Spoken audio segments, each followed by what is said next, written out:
बिहार का एक भाग सुखाड़ से परेशान होता है और एक भाग बाढ़ से परेशान होता है। जो बाढ़ से परेशानी है, मैं सुझाव सरकार को देना चाहता हूं कि नेपाल से बात करके उन इलाकों में बाढ़ की समस्या का अस्थायी निदान निकल पाए, इसके लिए भारत की सरकार को पहल करनी चाहिए। महोदय, जो सुखाड़ वाला इलाका है, शाहबाद का इलाका, मगध का इलाका, गंगा के उत्तर वाला जो इलाका है, उसमें अगर वर्षा ठीक से नहीं होती है तो सुखाड़ की स्थिति बनती है। धन्यवाद ज्ञापित करने के लिए खड़ा हुआ हूँ। महोदय, जब से मैं बजट के बारे में थोड़ी समझदारी रख रहा हूँ, देख रहा हूँ, तब से ये पहली बार ऐसा बजट केंद्र सरकार की ओर से रखा गया है जहाँ भी चर्चा हो रही है बजट के बारे में, सदन के अंदर या सदन के बाहर, उस चर्चा के केंद्र में हमारा बिहार है। यह हम पहली बार देख रहे हैं। इसलिए मैं बिहार वासियों की ओर से, अपनी ओर से आदरणीय प्रधानमंत्री जी का, माननीय वित्त मंत्री जी का हृदय से धन्यवाद करता हूं। महोदय, इन लोगों ने तो हमेशा अन्याय ही किया बिहार के साथ। आज़ादी के पहले से बिहार के साथ अन्याय हुआ है। बाद में इनको मौका मिला, इन लोगों ने अन्याय ही अन्याय किया। जब से नरेंद्र मोदी जी के नेतृत्व में देश में सरकार आई है, तब से हम सब लोगों की अपेक्षा, बिहार के लोगों की अपेक्षा थी कि बिहार को न्याय मिलेगा। निश्चित रूप से इस बजट के माध्यम से और उसके पहले भी जो बजट आया था, उसके माध्यम से केंद्र की सरकार ने बिहार के साथ न्याय किया है। इसलिए हम इस बजट का धन्यवाद करते हैं। महोदय, पहली बार किसानों की चिंता बिहार के संदर्भ में हम विशेष रूप से बोल रहे हैं, क्योंकि कृषि ही मुख्य आय का स्रोत है बिहार में।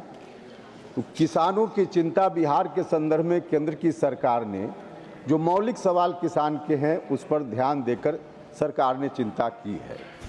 महोदय, अभी नहीं, थोड़ा पहले ही चीनी मिल जहां भी चल रही थी प्रायः बंद हो गई थी। इसके पीछे अभी बोल भी रहे थे कांग्रेस के एक माननीय सदस्य की चीनी मिल बंद है। महोदय, लगातार राज्य की सरकार आग्रह कर रही थी, जब कांग्रेस की सरकार थी तब से, भारत सरकार से, कि इथेनॉल उत्पादन की अनुमति हमको दीजिए। लगातार कोशिश के बाद भी कांग्रेस की सरकार ने इथेनॉल उत्पादन की अनुमति नहीं दी राज्य को, जिसके चलते चीनी मिल घाटे में चल रही थी। लेकिन हमारी सरकार, आदरणीय नरेंद्र मोदी जी के नेतृत्व की सरकार ने बिहार को इथेनॉल के उत्पादन की अनुमति दे दी, और इसका परिणाम है कि वहाँ जो कृषि उत्पाद पर आधारित उद्योग, उसकी स्थापना शुरू हो गई है। खगड़िया, बेगूसराय, पूर्णिया के इलाके में, जहाँ सबसे ज़्यादा मक्के का उत्पादन होता है, इथेनॉल प्लांट अभी शुरुआत है, लगा है।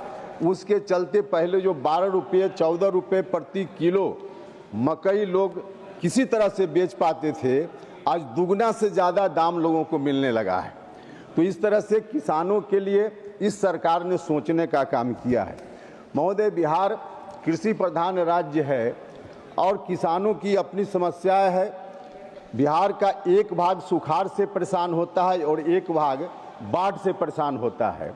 जो बाढ़ से परेशानी है, मैं सुझाव सरकार को देना चाहता हूं कि नेपाल से बात करके उन इलाकों में बाढ़ की समस्या का अस्थायी निदान निकल पाए, इसके लिए भारत की सरकार को पहल करनी चाहिए।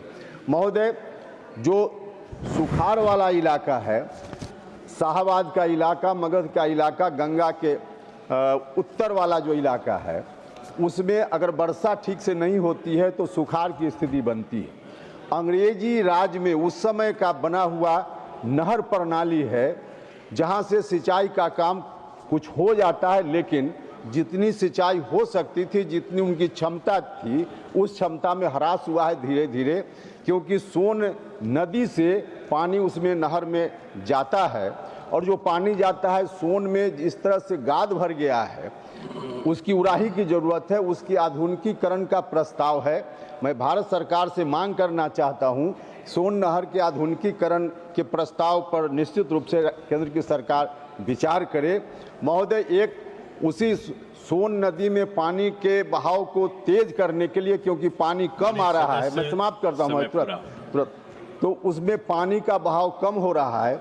इसके लिए अभी नहीं, लगभग 30-35 साल पहले डैम बनाने की एक योजना, इंद्रपुरी जलाशय जिसका नाम है, उसको बनाने की योजना का शिलान्यास हुआ, लेकिन अभी तक नहीं बन पाया। नहीं बनने के पीछे क्योंकि कई राज्यों से यह मामला जुड़ा हुआ है, बिहार, झारखंड, उत्तर प्रदेश, इन राज्यों से जुड़ा हुआ मामला है। इसमें भी क्योंकि एक राज्य नहीं कई राज्य जुड़े हुए हैं, तो केंद्र सरकार से हमारी अपेक्षा है कि इन राज्यों से जुड़ी हुई जो यह समस्या है, इसके लिए पहल राज्य की सरकार करे और इंद्रपुरी जलाशय योजना को पूरा कराए, ताकि सिंचाई का काम आगे बढ़ पाए। आपने समय दिया, बहुत बहुत धन्यवाद।